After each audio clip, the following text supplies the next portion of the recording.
When you told your parents, like, or grandparents, you want to start fighting now, what was their reaction to it? Because obviously you're going from dancing to fighting. What was their reaction for them? So my granddad was a professional boxer, and I remember telling him, and he just started laughing. Because I was dancing.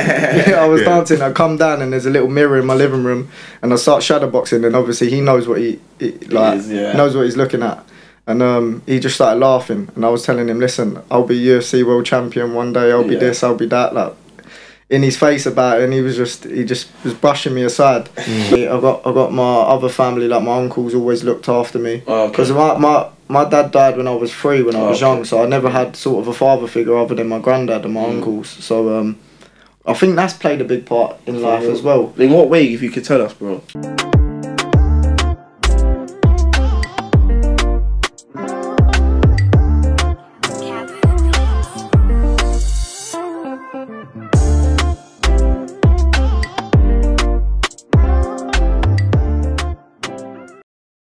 Yes, we are here again. Back again, baby. Free of Charge Pod. And here we have the one and only Jimmy Quinn. MMA fighter. 5 wins, 1 loss. And right now, you're bantamweight champion, right? Yeah, Southeast champion too, don't forget that. You're right. Bro, welcome to Free of Charge, man. Welcome to your Charge. Good, bro. Yo, bro. And before we kick in, of course, we always got to take it back, as we always do, bro. So, literally, we got to know, bro, like, who are you? Who is Jimmy Quinn? Just a boy from Dagenham, that's Jimmy Quinn. Okay. We're all from Dagenham here. We actually grew up together. Yes, we did. We went primary school together. Yes, we did. Yeah. So we know each other well. It's crazy how life works. Just a boy from Dagenham on a journey to the top, and that's it. Okay. Alright, so even Dagenham, let's talk on Dagenham, bro. Obviously, I grew up there as well, but we all grew up in Dagenham, isn't it? Basically, But tell me, what's Dagenham like for you, bro? I'm not in it too much. I try to go out the area a bit more, so I can just focus on myself, because you know what Dagenham's like. Dagenham's Dagenham. Yeah. Of course, bro. Literally, like, you can lose your focus being there, isn't it? Yeah, you can lose your focus easy. Exactly, man. But alright, cool. So cool. You grew up in Dagenham, then, bro. But what was the household like? Like, you can tell us, bro. So I lived with my my granddad when I was younger, and my nan most of the time. They looked after me, treated me well, really. Like, I had an easy life with them. Yeah, I ain't really got much to say on that, but they brought me up well. Oh, okay. That's it, yeah. That's beautiful, man. So obviously, I saw, like, because obviously we got to do a bit of research, innit? And obviously childhood-wise, I saw that I used to dance with diversity. Yeah. So, like, can you tell us how can you go from dancing with diversity all the way to, like, fighting? Like, where did that come about? I don't know, I feel like everything I've done has led me towards fighting, you know. Dancing has helped me massively. Really? In fighting, yeah, just because when you're learning choreography and you're watching it and then copying the movement. So it's similar to fighting. So if you watch little details on how to throw a right hand or a left hook, you can sort of see the little details and pick it up better. Wow. But it is a big jump, and it's completely different to each other. I don't know, I just got drawn to fighting. I was sitting there one day in a hotel on tour with Diversity, and I was just drawn to it. Seriously, what made you even want to? What was you watching? If you could tell us, do you remember? I was watching motivational videos to start off with, and I started going gym. Yeah. Because I was small as a kid. Yeah. You know that I was very small, and I needed to do something to build up a bit of strength. Yeah.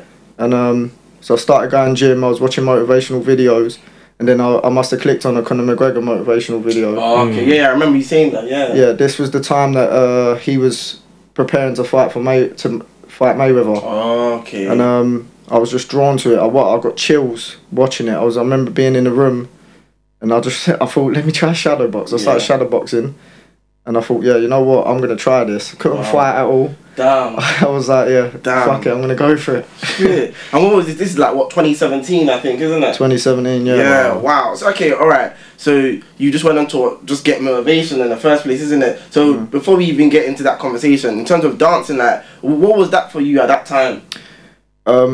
When I was younger, dancing was everything. I put my whole life into that. Like, I was, like, we had that little 6-week break. Everyone would go out with their friends. Yeah. I was in the studio training with Diversity, dancing. Like, I dedicated my life to it. Damn. So, like, around what age did you start that?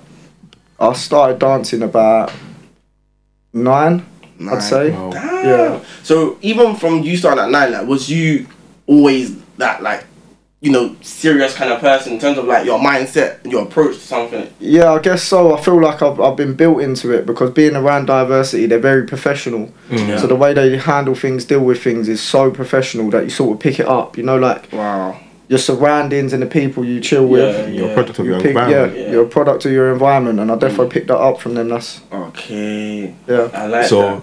like, even another thing to take it back to your family and that, like, because when you told your parents, like, or grandparents, you want to start fighting now, what was their reaction to it? Because obviously you're going from dancing to fighting. What was their reaction for them? So my granddad was a professional boxer, and I remember telling him, and he just started laughing. Because I was dancing. Dancing. I come down and there's a little mirror in my living room, and I start shadowboxing, and obviously he knows what he knows what he's looking at. And he just started laughing, and I was telling him, listen, I'll be UFC world champion one day, I'll be this, I'll be that, like, in his face about it, and he just was brushing me aside. But then when I actually started having my amateur fights and proving that I could fight and that I was making progress, everyone sort of swayed towards believing it's going to happen. So, you know, when you started to shadow and box in front of your granddad and he's seen that, how long ago was that from when you watched that video of Conor McGregor? About a month in. So you were playing, you was really serious.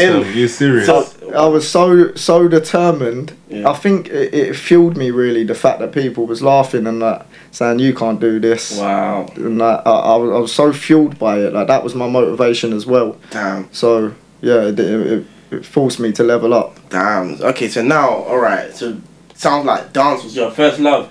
So what was that process of now leaving that, putting that to the side? Like, was it like, oh, I don't know, like, what was it really like? No, something just drew me to fighting, and I don't know, it was a powerful force, because I just stopped dancing completely. Damn. Like I was in the best position you could be in dancing with diversity, like there at the top, and I don't know, I just wanted to do something for myself.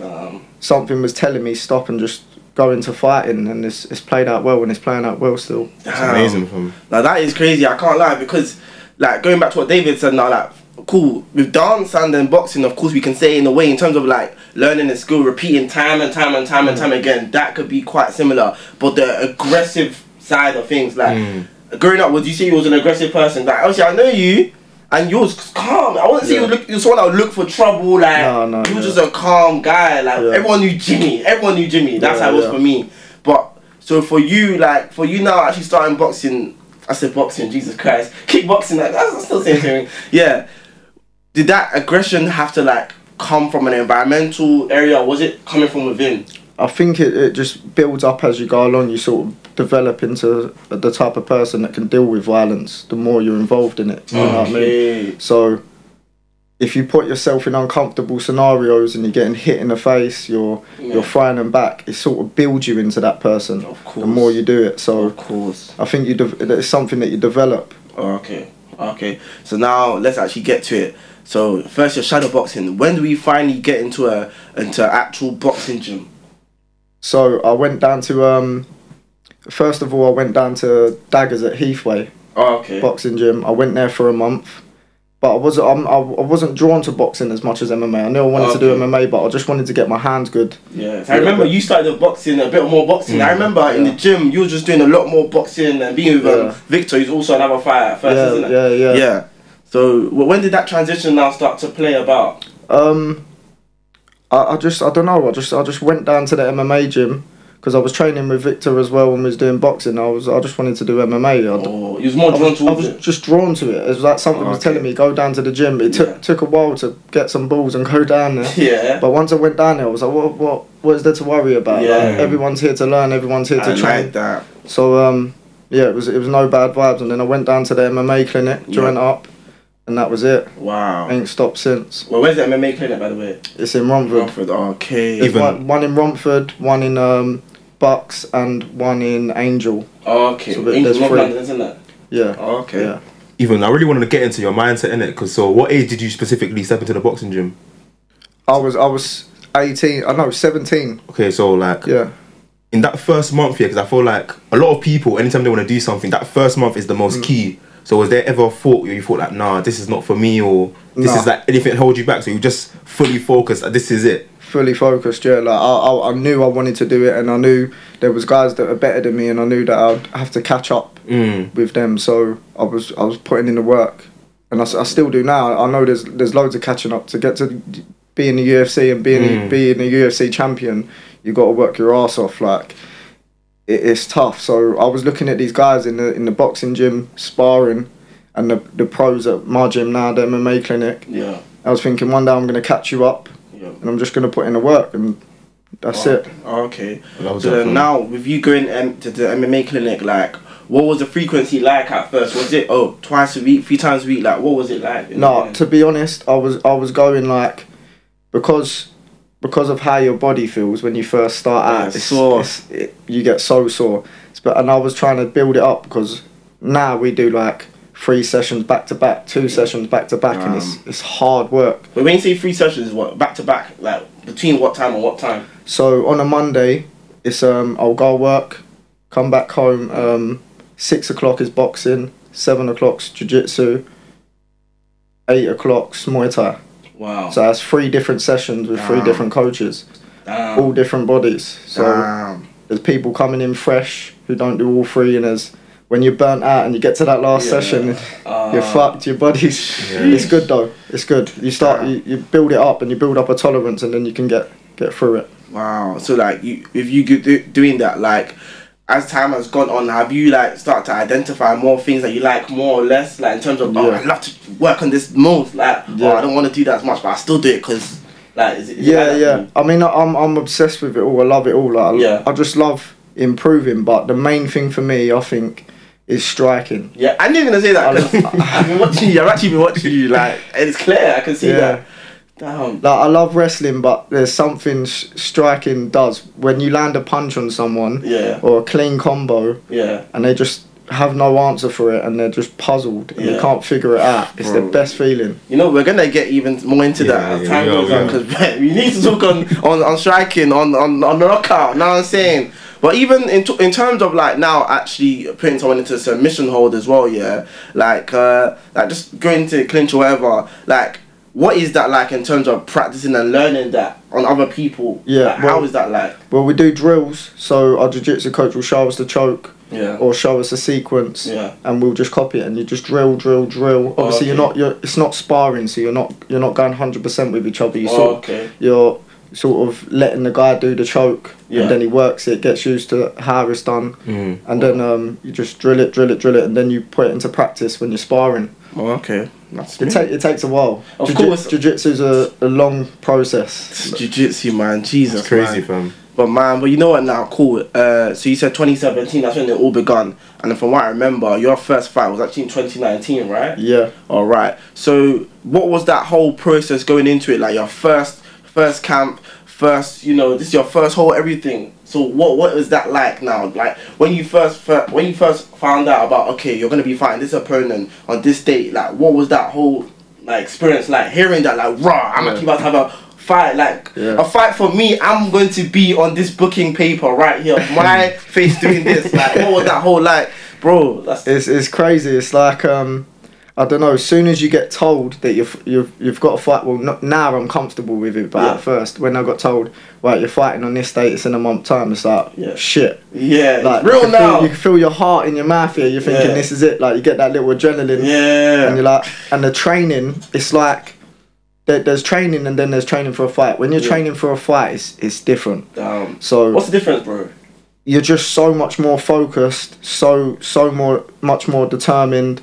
It's a weird feeling. You're just so focused. It's good. That kind of focus. Can you walk us through that? Like, if you do remember, like your day to day, like did that begin to like change? Like your approach to your day to day, like as you wake up, first thing you do. Like, could you walk us through that? Yeah, you eat better. You take care of your mind better. So you watch things that are gonna develop. Your mental. Yeah. Even training, you'll train harder. Like you'll put in more cardio. Yeah. You'll slow down on the weights, more cardio, more rounds. You're just basically getting the rounds in and staying fit. Like you can sort of coast when you're not got a fight coming up. But when you've got a fight coming up, it's like that's when the levels go up because you're trying to soak in every single bit of knowledge as much as you can because you're focused. That makes sense. And that sense of urgency, I'm sure. That's it. It's a sense of urgency that makes you so determined and take it all in. Do you think, like, obviously, do you think with all this training, to develop, like, some sort of methodical action, like, this has to be done this way, this has to be done that way, or you, like, very much, I'm going with the flow, let me just take it as it comes kind of thing? Yeah, I do. I go with the flow, but I sort of do my own thing as well. Okay. So I'll train outside of my gym. It's not just at the gym, at the MMA clinic. I'll go and do my own thing. I'll train. I'll get the extra things in, because you need to. You can't just be in the gym and that's it. Like when I'm home, there's a lot more to it. Like I do a lot more, and mentally, this game is 80% up here. Trust me. So you need to develop this before you develop anything else. Because if you go into a fight and you're not all there, the outcome is not good. Damn. You know what? Even talking about what you just said here, with like when you get home and everything, there's more.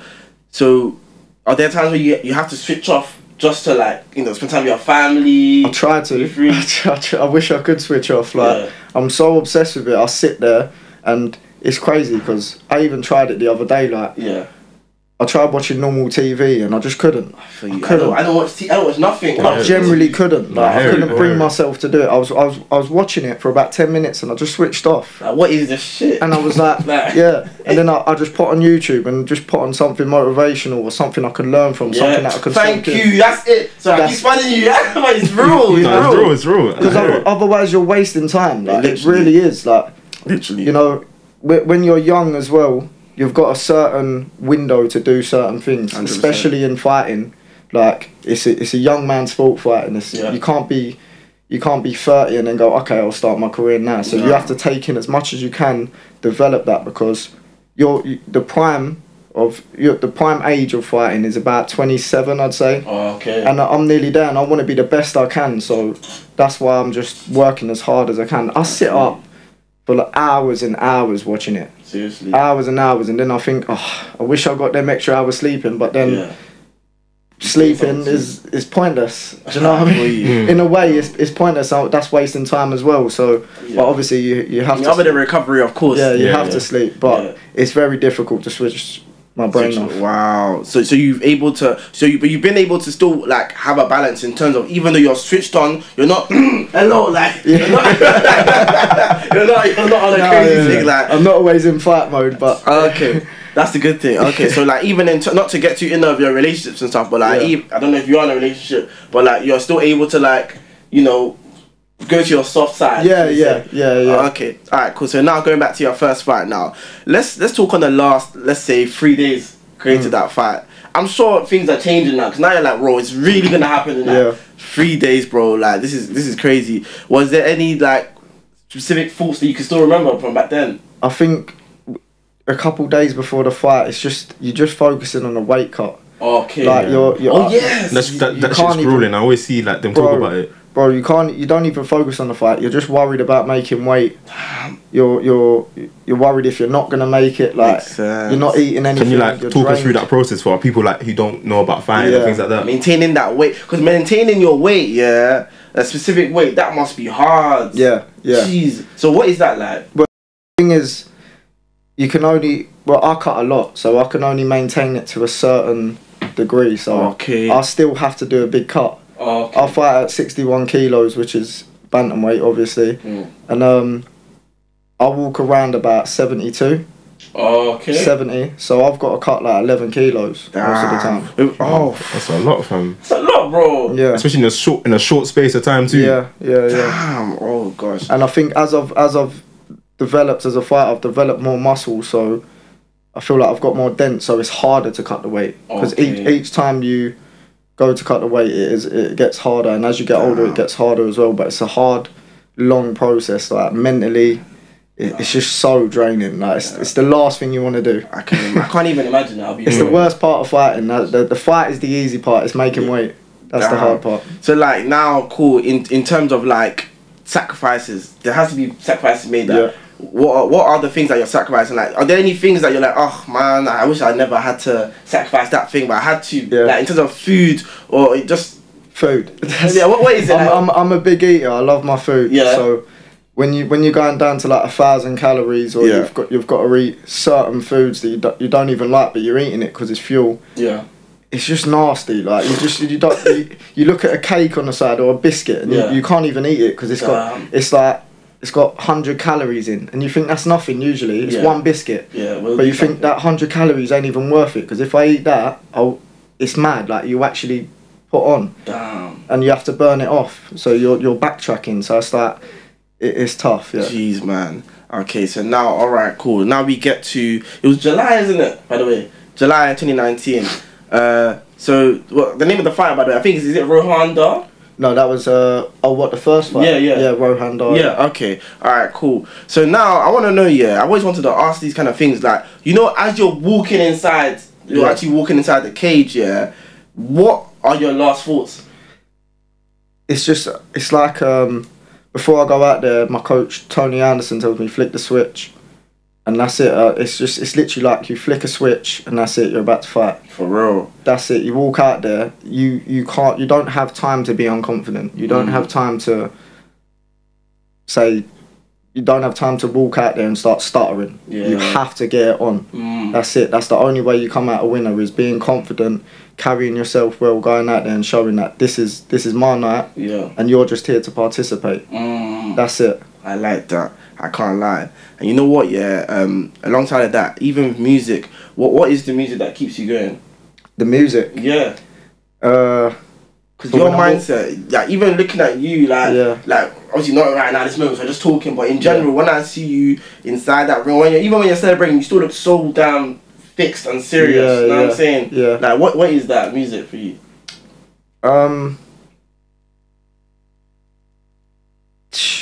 Or some people even listen to music that's not even congruent to their it's mindset. Just I listen to all kinds of music, to be honest, but when I'm walking out, I love something like DMX or something that will get me going, like, you know, like what's my name? No, I hear it still, like proper. But I want to start walking out to some like crowd pleasers and get the crowd going, because you got to engage with the crowd. The more people that are there, you got to. Okay. It's more like it's getting to the stage where you have to put on a show. No, of course, man. So alright, cool. Now, alright. So again, still talking on the first fight. You finally entered the ring, bro. I don't know if you remember everything to a T, of course, but from what I remember, first rounds, going back and forth. Second round, finally we get in 34 seconds. Winner, baby. Like, and it was submission, right? Was it arm triangle move? If I'm correct? Arm triangle. Yes. There's this end of the first round, I felt very lethargic and tired because I was drained. Oh yeah, I remember you said that. I was holding my breath the whole time. Like, honestly, I was holding my breath because I had so much adrenaline and I wasn't comfortable with it. I didn't know how to deal with it. That when I got back to my corner, I had an adrenaline dump. So before I walked out and the bell went for the second round, I felt lightheaded, very lightheaded. I thought, whoa, like, I need to finish this fight. Damn. And then obviously he threw a kick. Yeah. I sort of caught it. He fell over, and then I caught him in an arm triangle on the floor. Shit. And at that moment, was it just instinct, or could you kind of plan that within those few seconds of you looking at it? No, you just go as it. You take what you can, like you go with the flow, like, and it just comes. Like, if he makes a mistake, that's it. You capitalise on that. Do you know what I mean? Okay. So jiu-jitsu's like chess. It's always like it's player versus player. So he could do a certain move, I could counter it, and then catch him out. Do you know what I mean? It's very technical. So it's never like go in and do this choke. It's go in, adapt to the situation. I can optimise on how he's looking in this way, that way. If he's moving his head in a certain way, if he's reacting to a certain fate in a certain way, that's how it works. I've got another question. Like, obviously, fighting, you're thinking with yourself, thinking of another fighter. But obviously, as a fighter, you have that killer beast inside you. Is there ever thought like, I'm really gonna fuck up this guy? Like, is there ever think of that? Like, I'm really gonna kill this guy? Like, no, because like, you have to. I think you have to be that crazy though. Like, I mean, that's crazy. Not literally kill, but have that like kind of just in case people. Oh yeah, not literally kill. Not literally kill, but like you have to have that killer instinct. Definitely, like you've got to think there's a guy in your face ready to take your head off. So you've got to do that before he does it to you. Yeah, so there's no sympathy. There's no mercy, shall I say? But like.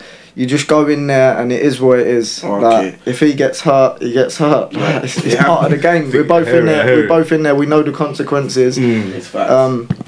Yeah. Okay, so now finally you get that first win, bro. What is that like? Getting that first W, like this is your first fight. You feel on top of the world because just telling everyone, yeah, I'm gonna do this, and they half don't believe it. They're laughing, and then you get a W. Damn. And it's like it's a sense of validation. I love it. You feel validated. Of course, man. And you know what? It's like cool. You go from people, you telling people, yo, I'm doing this MMA thing now. Granddad, look at me, look what I'm doing. But he's probably still thinking, to now, oh, Jimmy done it. So what was your world like now after that W? What's the energy like towards you from other people? Yeah, I think because they see how serious I was and I was training every day, they started taking it on board and they started pushing me on. Rather than like, whatever. They started pushing me on. They was like, yeah, I reckon you could do this if you put the time in, and that was it. Did that push you as well? People not taking you serious at first? Yeah, definitely. Yeah. Definitely. Okay. So now with you actually getting your first win, like in terms of your whole MMA world, like your peers, how are they approaching you now? Like even in terms of trainers, like are they like, yo, let me spend more time with you, let me develop you more? Like what is that like now? Yeah, I mean, but like when you have a fight, I mean, there's people that come to the clinic and train. There's the fighters, and I think the fighters, of course, they're gonna learn a lot more because the coaches are more drawn to them because they're willing to fight. But yeah, definitely, it's like once you're a fighter and you have your first fight, it's like you develop massively. Because you know another one's coming, and you know it's going to be a better opponent. And then the coaches will help you. They put more time into you because you show that you're more serious.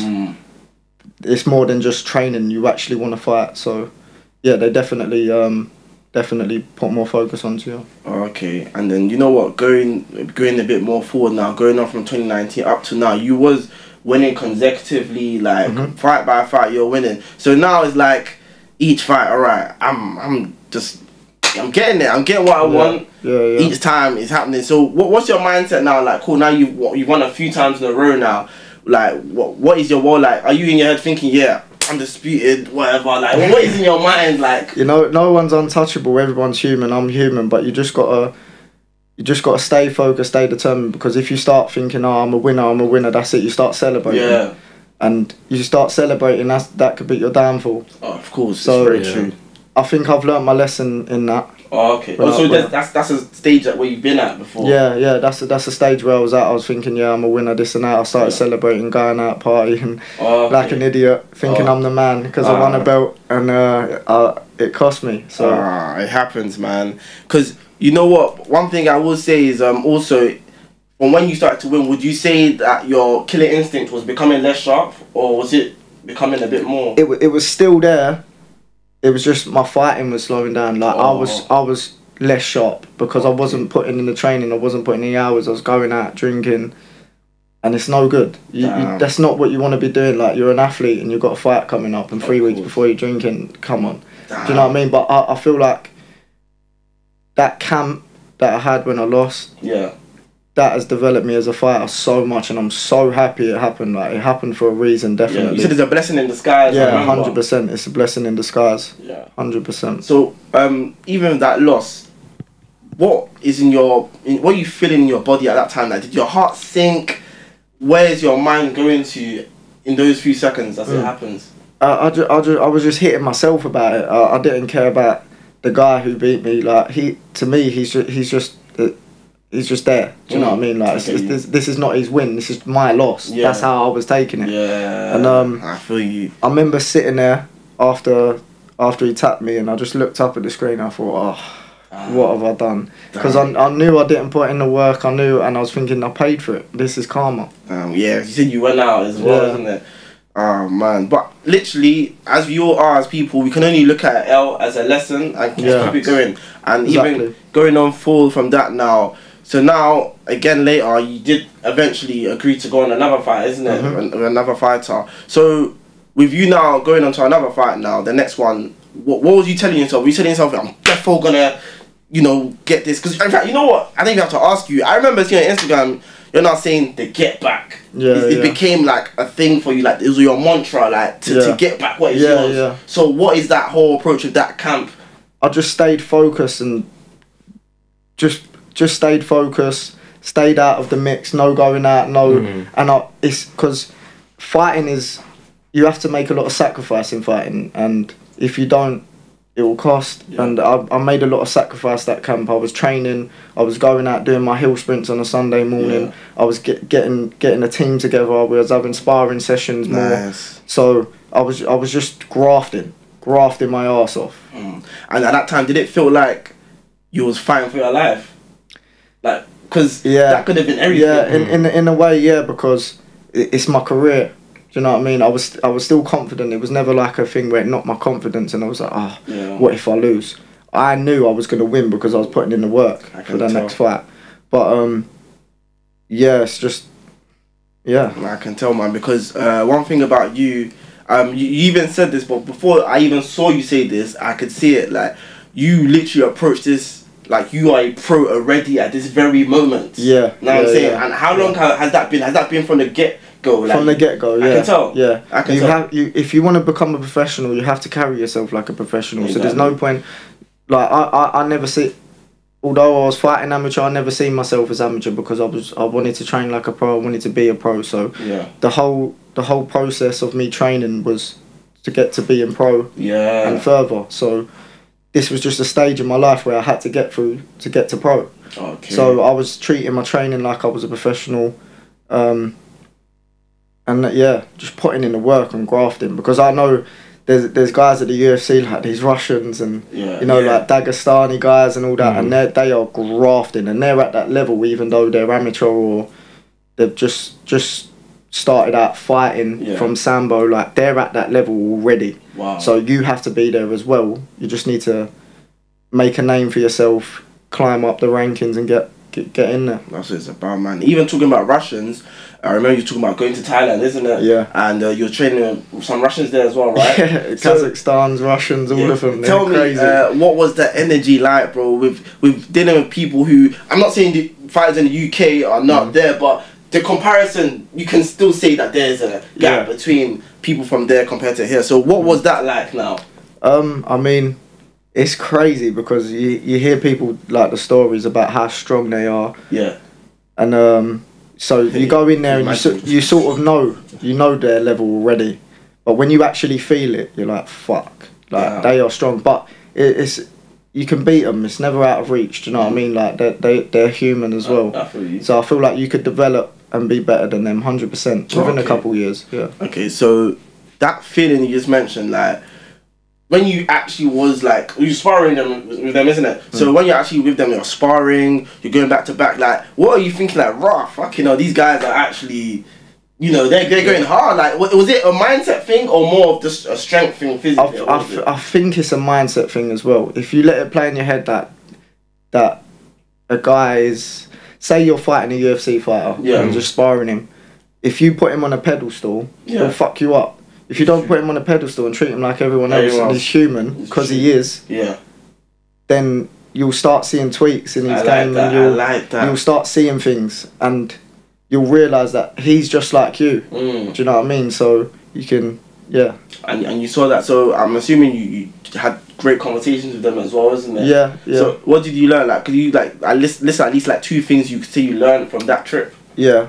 Number one, you've got to put in the work and graft your ass off because everyone's doing it. There's people out there that wake up and go and train. Yeah. Do you know what I mean? Over here, we take it for granted. So there's people that are waking up training, going to sleep, and having a session just before they're sleeping and things like that, getting it in. Like 3-4 sessions a day. So grafting, putting the graft is one, and cardio. That's the biggest thing. Yeah, seriously. Cardio.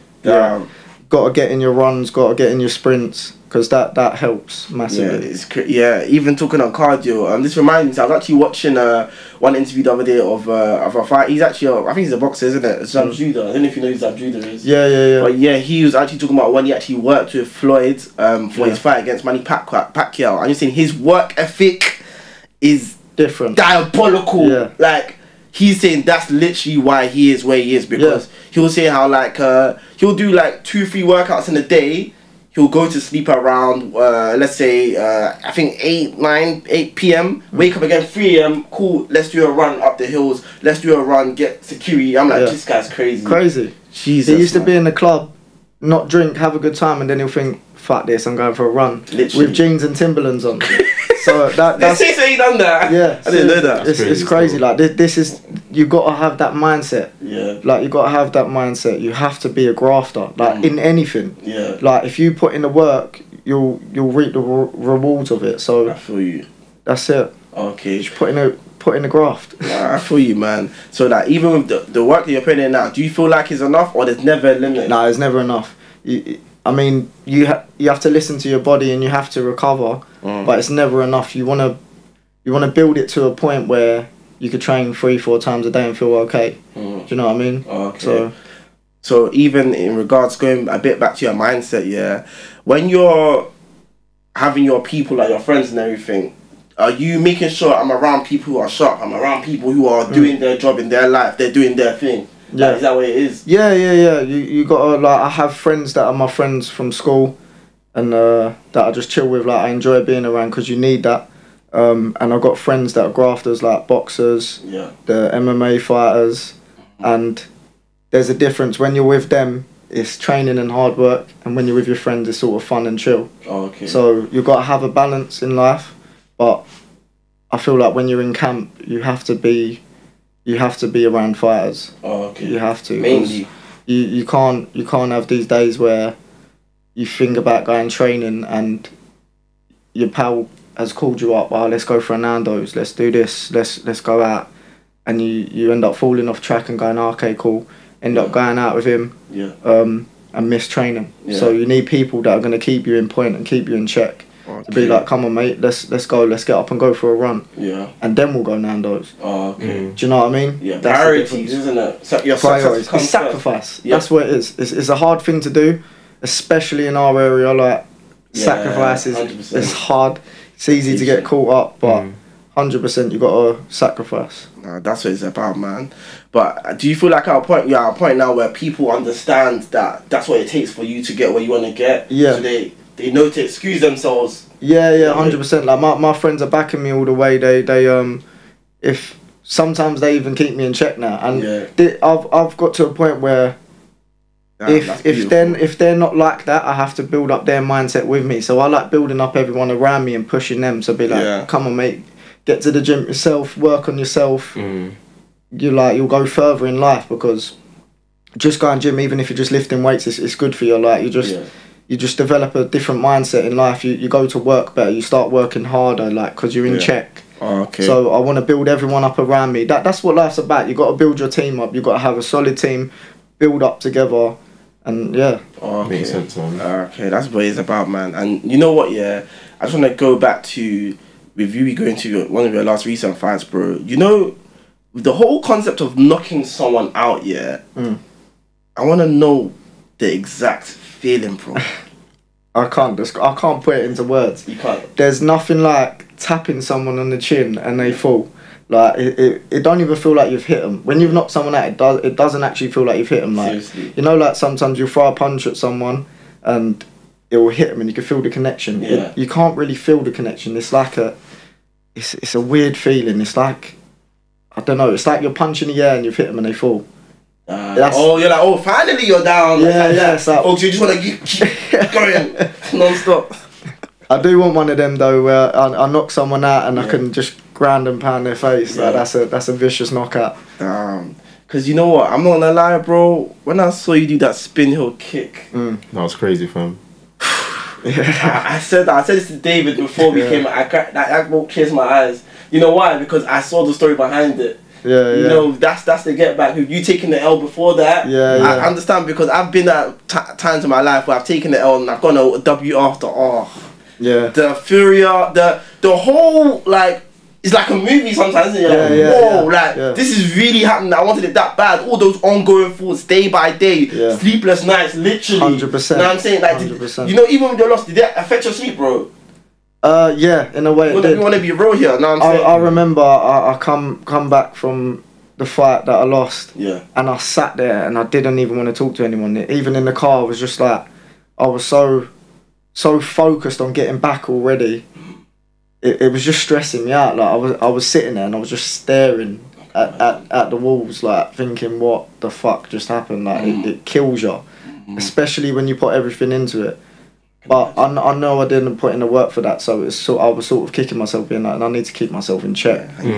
Like this time, I'm keeping myself in check. I'm so happy, because a big thing in life is accountability. You have to be accountable. You can't sit there and go, oh, I put in the work and I just lost or whatever. Like, no, if you didn't put in the work, hold accountability to that and put in the work next time. It's simple. Like everything is in black and white nowadays. You just got to do the work. That's it. Exactly. That accountability thing is right. I feel like a lot of people, they just like to push away their responsibility for whatever they have done for them to get that result. You already said it, cool, I wasn't supposed to go out. You know what I'm saying? But you actually owned up to that. That's the great thing, I can't lie. So besides the sleepless nights, was there a moment where you looked in the mirror and you talked to yourself like, man, what's going on, bro? Like, do you have that moment of yourself? Yeah, I have it every day. Everyone's human, so we all have our moments where we feel down or can't be bothered to do things. Like the majority of my training sessions, because motivation can only last so long, so discipline. You've got to be disciplined. So sometimes I'll be like, oh, can I be bothered? Like I'll get back from work and I'll be like, can I be bothered today? No, I can't, but I've got to do it anyway. So if I want to get to where I'm getting to and I don't want to work in like it's impossible for him. A normal job on a site on a cold site for the rest of my life, I've got to be disciplined and put in the grind. Nah, that's what it's about, man. So you make sure that there's still a balance as well. Going working and then fighting and everything all at the same time. Jeez, man. It's tough. It's hard, but you just got to do it. Someone's got to do it, and it's gonna be me. So like your day-to-day thoughts then, because you said you do that every day. You look in the mirror. Like what would you say you're telling yourself on a regular? I don't know, there's something inside me that I don't really tell myself a specific thing. There's just something inside me that I know I'm built to do, and it's destined for me to do. So I feel like I'm just naturally drawn to go to training. Okay. Like, so the days I'm fighting myself, I just say, just go. See how you feel. You get there and you're fine. And then you're in the session, and then you do another session and you're like, oh, sweet. And then once you realise that it's not that bad, even when you are tired, you go more often and you keep building it up, even when you're tired or you've got an injury. So it becomes a part of you. Yeah, you just go, and then you don't feel normal without it. You start kicking yourself when you're not going training, and you feel horrible. Like, I've had injuries and I've sat there for 2 weeks out and things like that. And I think, like, I still try to go to the gym even though I'm not at the MMA gym. But it kills you, because it's like time stopped. It's like the clocks don't stop, but your time stopped, and it's like everyone's developing and you're just getting better. I'm not doing anything. I'm not being productive, so you've got to work around it as well. Okay, so even talking on that now, where you're not able to do anything when you're injured, what is that world like? Like, is it daunting? Is it just like time needs to be quick? Because you know what, it's so interesting, because I have a friend actually on Snapchat, Ali. He's into MMA himself, and he's currently injured. He would love to see this right now. He's currently injured, and it's getting to him, man. Because he can't do, like, he used to be in the gym 7 days straight. Now you can only go in twice. And there could be a lot of fighters right now. Maybe you're going through an injury, I don't know. Maybe you're healing, I don't know. But what was that world like, and how did you get out of it? Out of that mindset of like, what is this? I think life chucks things at you, and you just have to deal with it. Like, we're built to deal with stress, so it's like, if something stresses you out, it's stressing you out for a reason. It's like God throws that at you so you could build yourself into a better person. Do you know what I mean? And be stronger. So that's why adapting is massive. Like, if you broke your wrist, go and train legs. Do you know what I mean? Like go and train legs, don't stand there and go, oh, I've got a broken wrist. Your legs are working, use your legs. I love that. I know you're on that, like, just do it kind of thing, isn't just it? Just do it. Yeah. Just put in the work. It's like I said, it's black and white. Just do it. Just I like put in the work. I fucking this. That's I'm on as well. I don't play. Like, just do what works. Yeah. If this is not working because of whatever, my leg, whatever, just use your, even if it's just your toenail, just use your toenail to do. Like, I'm just trying to, you know what I'm saying? I like that, man. I can't lie. So I'm assuming now, when going back to when you was injured again now, in regards to you not being able to be working physically, I'm guessing you was working more on your mental, isn't it? Yeah. Okay, so what are you getting into? Like, because I know you're quite introspective person, not even quite, very introspective person. Like, from 2017, I've been to see more of that. So on a regular, besides just whole fighting in general, what are you indulging in to keep yourself straight? I think you have to look at the end goal in life. So if you want to say for example, if you want a house, you've got to do like what's stopping you from searching on YouTube, because all the information is there on a plate. It's there on a plate, and it's up to you whether you want to spend the time and do it. Like, you could sit there and watch a episode of Love Island for an hour, or you could sit on YouTube and watch an hour of how to buy a house. Like, it's simple. It's not hard. Type it in. How do you buy a house? How do you do this? How do you do that? And find out, and then find out other ways of how to do it, and then figure out what's the best way, and then do it. Literally. That's what it's about, man. And that's how you look at it, as you becoming a pro, isn't it? Yeah. And even with you, like, going towards that lane of becoming a pro, has there been, like, any promoters or anything that came to you, be like, yo, you know what, in the near future or whatever, you know, I might have this lined up? Because I know at times there could be some janky promoters as well, like, you know, Mike Tyson and Don King, we all know. But with you being approached, like, how has that been? Like, has it been annoying at times? Like, what is that like? No, it's I know they're funny. They're funny at times, aren't they? Yeah, there's some messages I get and I think, oh, come on, mate, like, please. What's the weirdest message? Like, come to Thailand. Like, what's the weirdest one? Like, come to Thailand to do this. Like, what's the weirdest one?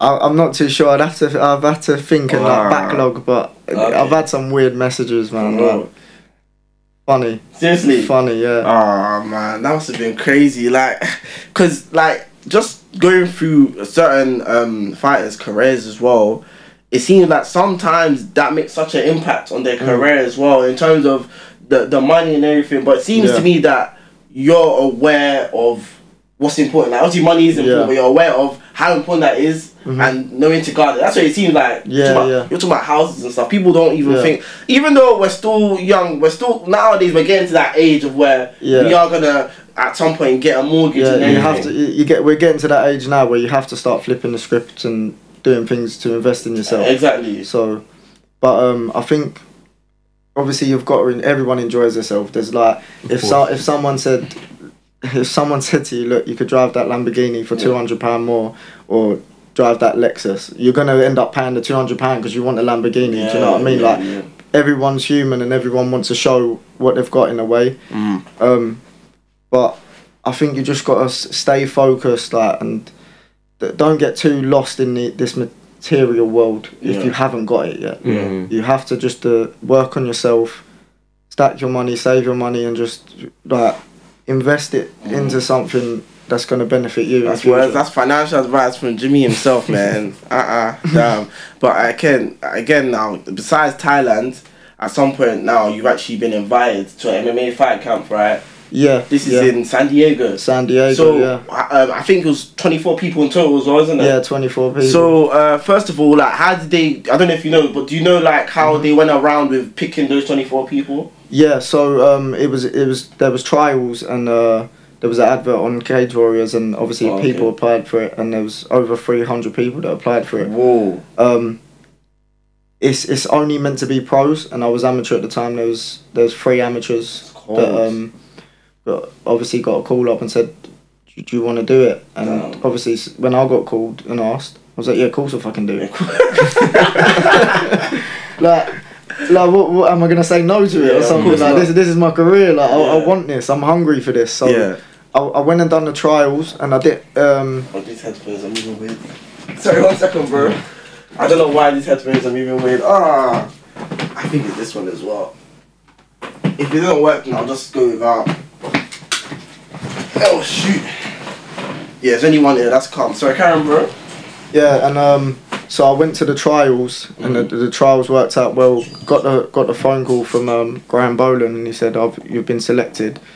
At first, he said, "Do you want to do it? How are you feeling about it?" Yeah. Obviously, I was giving all the right answers, how I felt about it.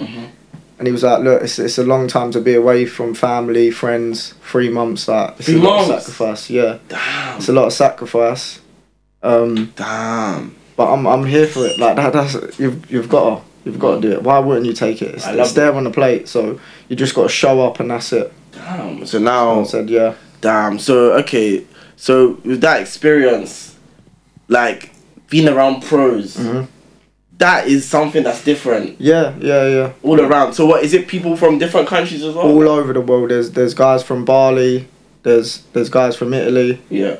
There was guys from France at the trial. Like, all over the world. Like, wow. It was a.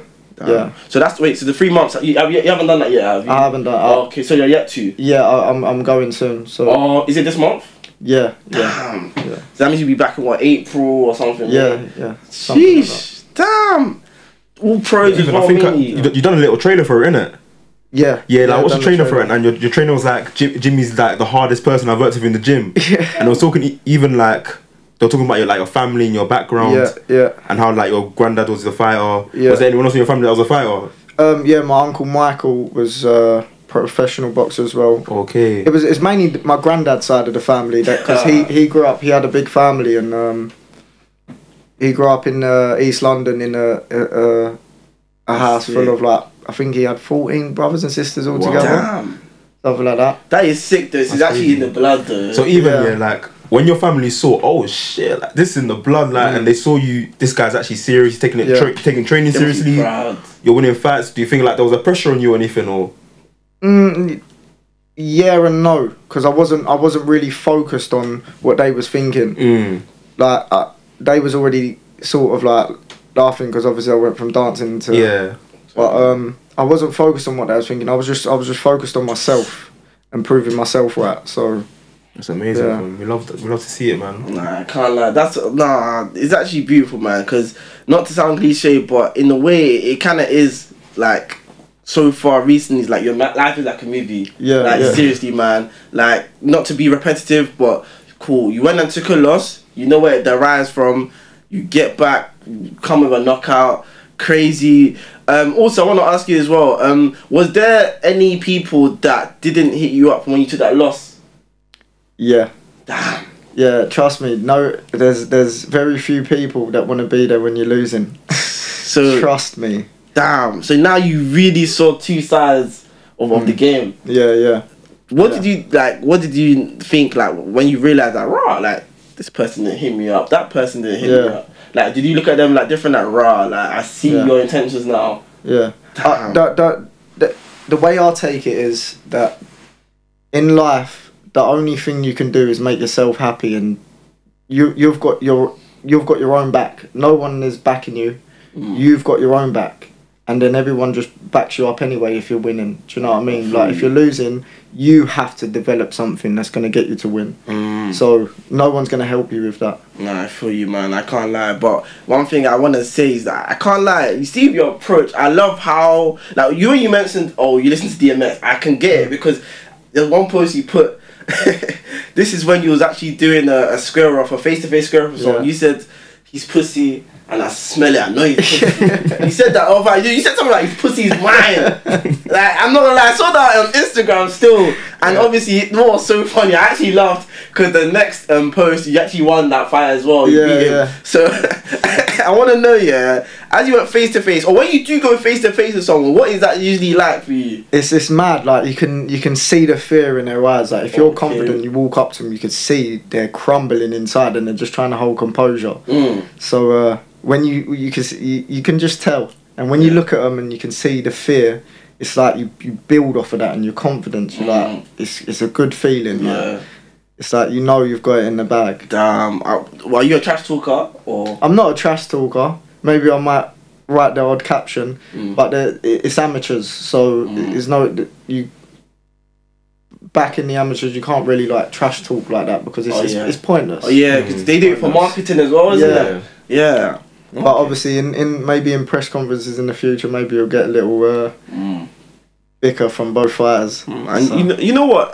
Again, going in. Oh, were you gonna say something? No. Sorry. Again, with a lot of fighters as well, I hear sometimes they say, yeah, when I go in the ring, I'm non-emotional. When I'm training as well, non-emotional. Floyd is a great example of that. Yeah. He has no emotion. Like Zab Judah said, there's no emotion with him. When you see him fighting, he's fighting with a specific plan based on the situation. Like he's not going with, oh this happened. Like he just goes on regardless. Like he doesn't just like, cause I remember you said like you don't change your plan in general based on a fight. You only adapt. That's it. You don't change your whole. You adapt to it. Yeah, that's it. I think that's the difference. If you go in there with a game plan, I'm gonna do this. You can work game plans, yes, of course. But if you go there like, look, here's plan A, like in the movies, you lost that round, now you got to go to plan B. Yeah. No, just adapt to what he's doing. If you're a good enough fighter, you'll be able to adapt within the round anyway, and you can see what he's doing, you can see little tweaks. Yeah. Like Leon Edwards, when he fought Kamaru Usman and knocked him out the other month,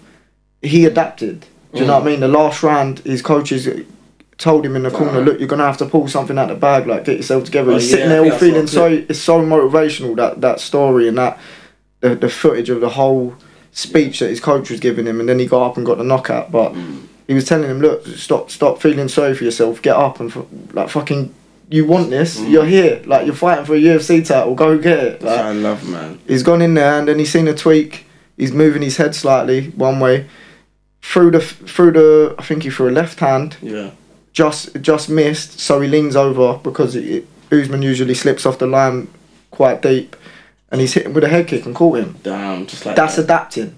That's adapting. A fighter could be better than you, but you could see tweaks in their armour and adapt to it and capitalise on it. That's what it's about. That's how the game works. You know what? Even talking on adapting and catching the opponent's weakness within the moment, is that something that you've been able to identify even better as you progressed? Yeah, 100%. So 100%. Okay. So could you tell the difference between when you first start to fight to now? Like, so obviously, I know you don't want to give out every single bit because your competition could be watching this, but if you could just give us merely like what you kind of do different in terms of how you analyze someone. Yeah, I mean, I think as you develop as a fighter, you sort of clock certain things because your fight IQ goes up. So, especially jiu-jitsu, like there's certain things I would react to before in a bad way. Now I'm reacting to it good because I've learnt from it. Do you know what I mean? So, could you give one example of that, if that's okay? Yeah, please. Like, is it a certain strike that someone will do? You know how to react in this way now, or something like? Yeah. Okay, so for example, say like you keep getting caught with a jab or something, and you think, fuck, I would go home back in the day and I would just search about slipping the jab, counters for the jab, and then I'll go in and I'll try it, and then maybe something will work, and when it does work, do you know what I mean? Like you've gone done the research, you've come back and you've overcoming that, so now you're not getting hit with the jab. And you're moving your head more, and then so that's the whole process of developing. You can't just go to the gym and train. You have to research. You have to go and do your own thing, because that's how you get better. Okay, I like that. That's actually different, you know, because as a fighter, like, it's not just, you know, sometimes for a lot of things when people do these things, they can just use Google, but now Google is here, like, you are doing the research of yourself, within yourself. Jeez, man. But you know what, so I want to now say, cool, so you've been fighting for like, what, 5 years, right? 5 years now. Okay, so going back 5 years backwards, what advice would you give, like 2 pieces of advice would you give to that Jimmy? I'll just say keep going, stay focused, and don't fall off track. That's it. For real. Like I knew the type of person I'd become because I could see myself becoming that person, and you have to see yourself becoming that person. So, and I'm not where I want to be yet, of course. So I feel like I've got a lot to say to myself in as a future person to now. So like, I don't know, just keep developing and getting better, because that's all you can do in this life. That's what it's about, man. I can't lie. And also, besides advice to yourself, advice to anyone else who may want to become a fighter. Yeah. Then maybe someone's right now they're scared or they're thinking, like maybe it's not in me. Like what would you tell them if you could like look into the camera just so they can really feel your words? I'm gonna keep it plain and simple. Grow a pair of balls and get in there. That is it's simple. Like it's not hard. Like it. Don't let that go over your head. Like that's the recipe. Go in there, grow a pair of balls, and just get going. That's it. That's all you can do. There's no like, oh, I'm gonna psych myself up to go in there. Just get in there. Have you done that before? And that's all you have to do. It's done. It's done. Like there's guys I've not wanted to spar before, and I started sparring them thinking, oh, this ain't that bad now. Do you know what I mean? Because you've gone in there and done it. Like, what can you do other than just get in and do it? It's overthinking. People just overthink. It's overthinking. Don't overthink it. Just grab a pair of balls and get in there. Just do it. That's literally what it is. And also, I want to know as well, like on a day-to-day, who are your inspirations on a day-to-day though? On a day-to-day? Okay, so recently I've been watching a few people, but I've really got into Andrew Tate. Like his mindset on things. Yes. Sorry, I'm excited. Obviously, girls, I don't agree with him on certain things. Yeah. But he's the man. He really gets it. Yeah, he really understands life. He really is, and I think he has cracked it massively. 100%. He's cracked it. Like I've took a lot from him recently as well. Like you need people like that on your screen because they keep you in check. Real talk, I love him because he's so on living in discipline to the point where you don't even call it discipline, you just call it a way of life. Yeah. You know what I mean? And with him is like he brings that whole don't feel sorry for yourself, just do it kind of thing. Yeah. And that's what I'm on as well. Like literally, just like you, the mirror thing. I look in the mirror every single damn day. Literally, I G-check myself every day. Well, yeah. I swear, like if I'm doing something, I'm not supposed to. Like even sweets, I punch myself. You know what I mean? Yeah, like life's tough. Like everyone goes through a depressive. Everyone. It's inevitable. Bro, I'm depressed all the time. Do you know what I mean? Like I'm down all the time, but you just have to deal with it. Like the more you do, the stronger you become, so the better you deal with it. I feel you, bro. I want to ask you actually, bro. When was the last time you actually cried? Cried? Yeah. Probably my nan's funeral. That's the last time. I don't really cry a lot. Yeah. I used to cry all the time as a kid. But now I don't know. I feel like I'm very, cause I've learnt how to adapt to control my emotions. Yeah. I just don't feel them as much. Oh, do you know what I mean? Nah, so I don't really. I can't remember the last time I cried. Honestly, like. Seriously. Yeah. Well, so probably wasn't even the past few months. Like probably before that. Yeah, that was about 2 years ago. Oh, okay. Seriously. So yeah, that I think scenarios like that is different because it hits you. Do you know what I mean? Yeah. It hits where the heart is, and it's like and it happens once. Yeah, there's nothing you can do about it. Do you know what I mean? So it is what it is. Those are the things that I hate the most. When there's things that are out of your control, I hate. And of course, all the time we always hear, "Oh, when things are out of your control, be stoic about it and everything." But it's like it's tough. When you feel it, I hate it, man. Yeah. I can't lie. Like I want to ask you as well. Yeah. I kind of asked this question again. I mean, before, but I want to ask it again in a different way. Like, in terms of like aggression, would you say there was a bit of that in you in the beginning, like before you first had to fight? Like, as a child, was there still that kind of aggression in you a bit? Yeah. I think because I was a smaller kid, you had to prove something. Everyone was bigger. I had this little chip on my shoulder. I had a point to prove. So I think that's where a little bit of aggression come from. Like, I wanted to be in your face and show you that I can do things and do this. Oh, okay. Even if I'm small, do you know what I mean? Little man syndrome. I hear it. Little man syndrome. I've never heard that before, you know. I can't. I've heard that before. It's a real thing, mate. Trust me. Little guys are angry. Yeah. I'm not little anymore though, but trust me, they've got a little chip on their shoulder. They think the whole world's against them, mate. Oh my god. Nah, it's real. I see it a lot of times with some people, man. I can't lie. But I even want to get into even like with your upbringing, like or like your parents. Was just your mom? Like, how was it like? Yeah, my mum. So my mum brought me up as a kid as well. Was my granddad and my nan. Like I sort of had them three. Oh, okay. Really, I got my other family. Like my uncles always looked after me. Oh, okay. Because my dad died when I was 3 when I was young, so I never had sort of a father figure other than my granddad and my uncles. So I think that's played a big part in life as well. In what way, if you could tell us, bro? I mean, like, you sort of feel like you're alone because you've not got a father figure, so it's weird. Like, you don't have that man-to-man relationship, so he can't coach you or teach you. Like, I know if I had a kid now, I'll teach him from my mistakes, and I'll help him and develop him to be the strongest and best person he can be. But I don't think I had that in a way, because obviously my dad died and he wasn't there. I didn't have a father figure, so... Okay. But my granddad was a father figure, but he's very, very quiet and straight to the point. Like, he's old school, so... no nurturing. Yeah, there's no, like, you just develop on yourself. Like, I just can't do it. Get out there and just figure out the world. So, you know what, yeah, those times when you did feel alone with, you know, your dad not being there, was there anger or confusion? No, like, what was it? Maybe a bit of confusion, because there's certain things that you can't learn from a woman. Do you know what I mean? So you have to figure things out yourself. So I feel like in a way it's good, because I've figured certain things out by myself, but it's not at the same time, because everyone wants like a father figure to look up to. Do you know what I mean? So yeah. So like, I'm guessing that with your friends and in school, everyone had that. So did you ever feel left out? Like, right, look at me. Not really. Not really. Yeah. My mum brought me up good, so I didn't really feel left out or anything. She got me everything she could. Yeah. Like, if she had a bit of money, she'd spend it on me. So I'd say I was spoiled because of that fact. Because I think I remember you always had the fresh everything. Fresh, yeah. Jackets.